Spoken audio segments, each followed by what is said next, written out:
Hi, this is the second video for drawing the shadow. Previous video, we talked about when it is a thin structures, how the shadow goes.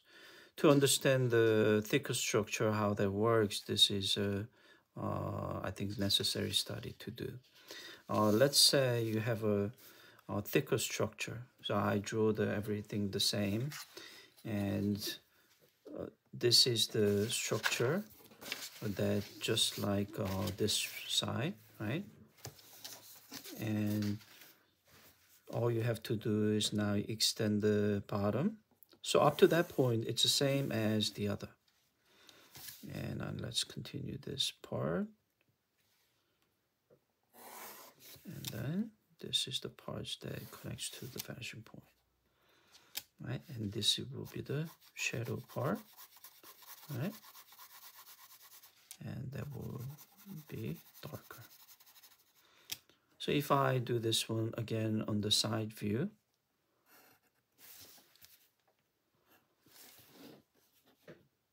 I don't really need to follow anything else besides the last layer of the structure here. And this will be the shadow part. So this is the same as thin layer. The reason is because there is no hollow parts.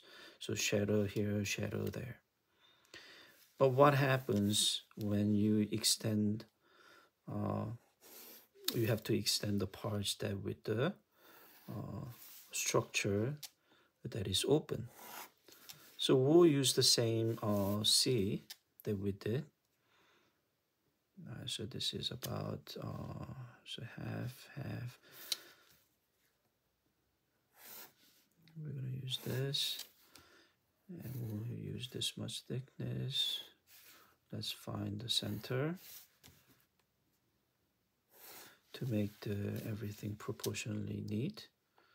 And if we connect this line, that's the second column, and that will be the third, and this will be the parts of left column of the C.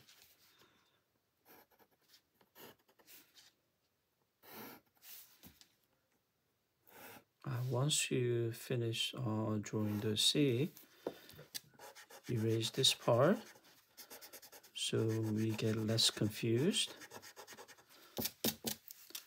And since we need to turn it into the structure that is not thin, we need to draw the rest of the vanishing lines connecting to the corners. And let's say I'm going to make this structure this much thick. So this is a pretty thick structure, right? And that's not the end. You connect these parts to that vanishing point, and then connect that corner to here, and then that's the parts that goes up. There's other videos to study these. So if you couldn't understand what happened that parts, please watch and study those other structure that shows alphabets.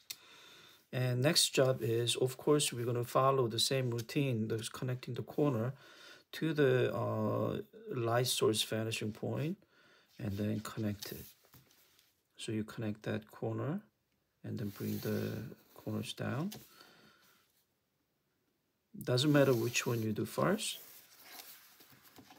So if I connect this part, and it's going to meet there, and I can just reverse the process. It's pretty much the same thing. And this will be the thickness again of that left part of the C, right? And how to determine where this light draws. But before we go any further, this is the dilemma you're going to be getting. If this is a thin layer, then all you have to do is connect this one to here, and then this will be determined.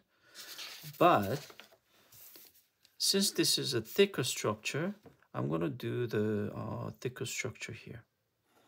So I'm going to draw this part and this part.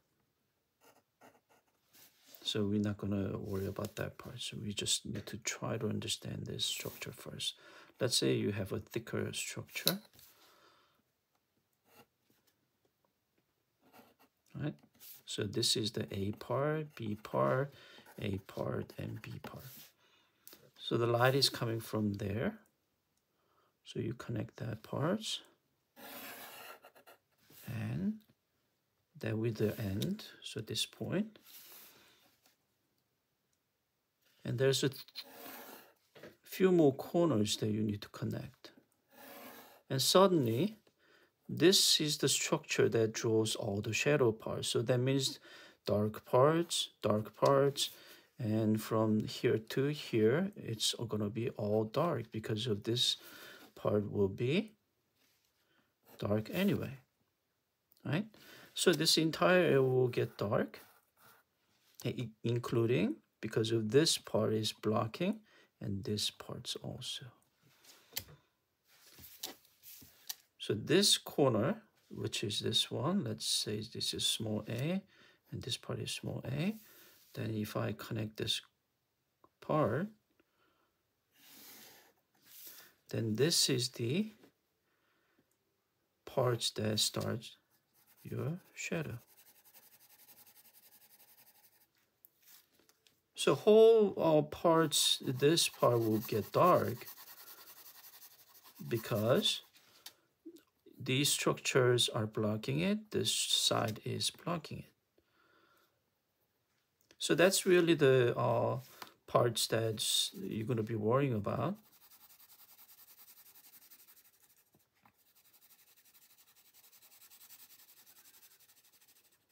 Right? Another thing that you need to think about is when you are drawing the structure here, see this corner, right?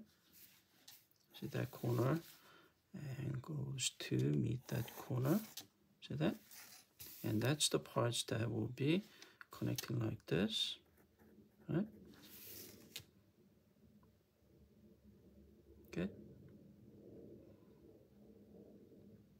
Oh, made a mistake. This is the corner, sorry. Yeah, something wasn't right. So if I connect that, this whole section will get dark. So actually, this much. Right? So we're gonna make this one a little bit lighter to make it into same structure. Right, so this whole thing will get darker, and this will get dark, right, and then shadow. So when you're dealing with the thicker structure, the whole thing will be completely different matter. But if you look at some of the videos, more than doing it this way, if you want to logically follow everything, that's great. But if you want to make it look interesting as you like to see the sea, then just follow the same rule.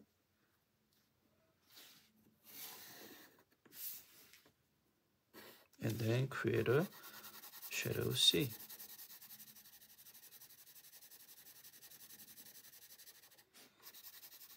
So it's a question of do you want to follow the logical way to do this, or you want to make things look interesting, or so this is a completely subject